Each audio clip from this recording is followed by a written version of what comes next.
Chamber of কমার্সের নতুন committee গঠন। নিয়ামতপুর চেম্বার অফ কমার্সের নতুন কমিটি গঠন সাংবাদিক বৈঠকের মাধ্যমে জানানো হলো। আসানসোলের কুলটি বিধানসভার অন্তর্গত নিয়ামতপুরের এক প্রেক্ষাগৃহে এই সাংবাদিক বৈঠক করলেন নিয়ামতপুর চেম্বার অফ কমার্সের সদস্যবৃন্দ।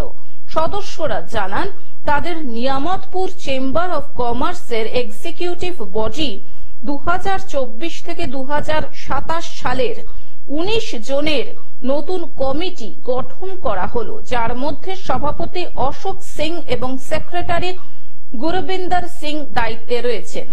এদিন সাংবাদিক বৈঠকে তারা তাদের আগামী দিনের কর্মসূচি সহ বিভিন্ন বিষয় তুলে ধরেন।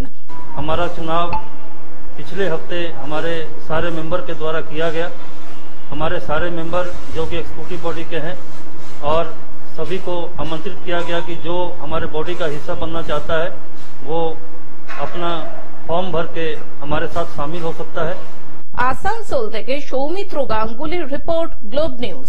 এখন থেকে গ্লোব টিভি দেখুন আপনার স্মার্টফোনেও। গুগল প্লে স্টোর অথবা অ্যাপল স্টোর থেকে ডাউনলোড করুন গ্লোব টিভি লাইভ অ্যাপ। এছাড়াও জিও টিভি অ্যাপ থেকেও দেখুন গ্লোব টিভি লাইভ।